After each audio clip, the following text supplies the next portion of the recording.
Hey guys, welcome to another one of my gold guides. In this video, I'm going to be continuing off from my previous secret shops video. This time, I've got a whole bunch of new obscure vendors to show you. Even if you're an experienced player, I'm willing to bet that there are at least a few vendors on this list that you don't know about. Before we start, I'd like to mention that a lot of these vendors sell recipes, so it's up to you if you want to craft these items yourself or just sell the recipes. Now I'll go continent by continent, and let's get started with Kalimdor. First, we have Alchemist Pestlezug in Tanaris, and he sells alchemist recipes including the sought after Transmute Arcanite and Philosopher's Stone. Next, head to a building nearby where you'll have Haughty Modiste, I'm not sure how to pronounce her name, and she sells the pattern for the good looking Holiskin set for tailors as well as a limited quantity dress shoes pattern. My recommendation would be to craft these items yourself, as these items are in demand because people want to dress up their bank alts. Next, we're headed to the Caverns of Time, which is also in Tanaris, to a dungeon called the Escape from Durnhold. Here you'll find patrolling the roads of Old Hillsbrad, Thomas Yance, who sells a large variety of class shirts, many of which are transmoggable. After that, just going west to the next zone and arriving in Ungoro Crater at Marshall's stand, we have Nurgle, which sells the leatherworking pattern for the Devil Sword set, and these are limited quantity. Next up, head just a little bit northwest to the Mossy Pile flight point here. You'll find Dram Riverhorn, who sells the blacksmithing plans for the runic plate set. So still in Kalimdor, but in the north now, in Everlook Winterspring, you'll find Zizzer Fizzbolt, who sells some limited quantity engineering schematics as well as reagents. Also in Everlook is another vendor in the inn called Michelle de Rum, and she sells the Winterspring Cub pet. After wrapping up business in Everlook, head directly south until you fly into this little encampment here, where you will find Foreman Markrid, who sells the blacksmithing plans for the awesome looking Frost Guard. Going west now into Moonglade, or if you're a druid you can teleport there. You'll be able to find Gina Sunshadow here, who at this time doesn't have the item I'm looking for, but she sells a very rare limited quantity item called the Formal Dangui, and also 2 other limited quantity robes. Now the profit you can get from reselling items from this vendor is probably a lot less consistent than the other ones because of how rare the Formal Dangui is, but if you can find it, it'll be like hitting a jackpot.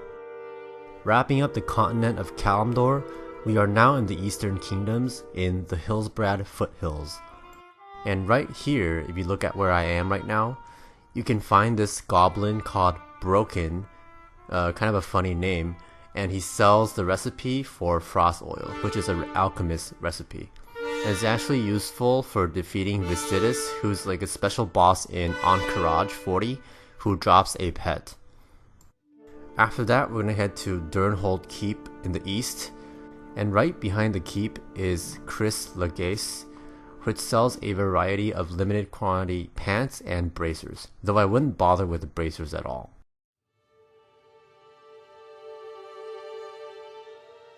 After you're done with her, you can head directly north to a sort of hidden Ravenholt Manor. Keep going up the stairs and you'll be able to find Zan Shipsprocket, who sells the schematic for the gnomish cloaking device, which I assume could still have some uses to this day. And now that we're all done with the Hillsbrad foothills, we're gonna head to the hinterlands, right about here on the map. Up on the hill here are 2 gnomish vendors, one outside and one inside the house, and they sell the Mithril Mechanical Dragonling recipe, and though I didn't get it this time, the pattern for the Iron Feather Shoulder Guards. Now we're gonna head to the next zone, the Arathi Highlands, and go all the way down south to the dam here. And by crossing this little bridge on the side, you'll be able to find the Dark Iron Entrepreneur. Though I must warn you that apparently he gets camped pretty often, like how there's this guy right here right now. But if you get lucky with him, he can potentially get you tons of profits with all these limited quantity transmog items that he sells. Going down south and heading into Duskwood, one of my favorite zones, head to the northeast of the zone right here, where you'll be able to find Kha'Zix, who sells a variety of orbs, which are offhands, and some belts and schematics as well, though I wasn't so lucky this time. Here is a complete list of what he sells, which is quite a lot. Finally, to wrap up the Eastern Kingdoms, we have Booty Bay, where there are actually a whole bunch of vendors you can check, though this is a relatively popular spot. For the first vendors, head into the large building here, and on the left you have Narc, who sells some parrot pets, as well as a rare swashbuckler shirt pattern for tailors. And near him we have Kiz Bluntstrike, who sells this mace right here. By the way, to track these vendors down, I just type /tar for target and then the name of the vendor, so then they'll be highlighted on my map. Now, exiting the building, you can look for Rick Kiz, who sells some cool leatherworking patterns, which I didn't have the luck of picking up, by the way, but I'll go over them later. After that, look for Blizzrex, who also sells some leatherworking patterns. And again, since I didn't manage to get the patterns this time, I will go over them later on Wowhead. And lastly, head down and look for Jutok the Blade Trader, whose rare blade I wasn't able to get this time as well. So here you can actually check out the items that all these vendors sell. And one more that I actually didn't visit during my run, but I'll show you on Wowhead. So as you can see here, Rick Kiz sells the patterns for the shadow skin gloves as well as the gem-studded leather belt, and these are limited quantity. Next we have Blizzrex, who sells the pattern Murloc scale bracers and the pattern for the thick Murloc armor. And again, I don't really want anything to do with bracers though, because they just don't sell. So next we have Jutok, the Blade Trader, and she sells the Daring Dirk and the plans for the Hardened Iron Short Sword. And lastly we have this guy here, Fargon Mortalak, who I actually missed in my footage just now, sorry, but he sells the heavy notched belt. Now, having finished with classic Azeroth for the most part, we're now going to head to Outland. So starting with Shattrath, located where I am on the map right now, you'll be able to find Skria, who sells the Alchemist recipe, Transmute Primal Might. And Primal Might is actually used to craft some of the transmog items from the Burning Crusade, so it sells well on certain servers, that's for sure. Next, head to this area right here in the lower city, where there will be a whole bunch of profession vendors that you can purchase recipes from. Pretty much all of the profession vendors here sell something unique, so make sure you check all of them.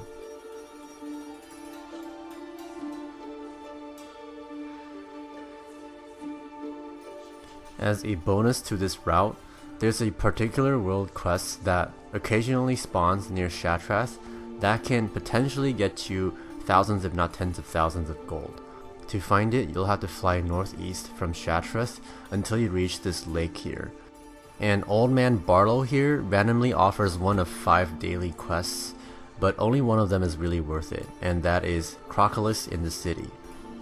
Despite the relatively low chance of actually getting the quests, the Crocolis themselves actually have a pretty high drop chance from the quests, and they are worth so much that I think it's worth it to check them out from time to time. This quest asks you to go to your respective capital city to fish up a baby Crocolis, which usually only takes a few minutes and doesn't require a set fishing skill to do, but only requires a character level of 70. Now, you used to be able to server hop until you get the quests, but now not only are you not able to do that, I've tried with trial characters on different servers, and Old Man Barlow seems to always spawn the same daily quest regardless of which server you're on. Next, we're going to be heading north to the Netherstorm to Area 52, where you'll be able to find Quiff, who sells some rare engineering parts, which, as you can see, I didn't pick up at this time, but looking at Wowhead, the most notable one is the Felsteel Stabilizer. By the way, since this guy is a Netherstorm, you can also include the Stormspire to your route, which is a place I mentioned in my previous Secret Shops video. Stepping away from Outland, we're instead going to be going to Northrend now, starting with Old Dalaran.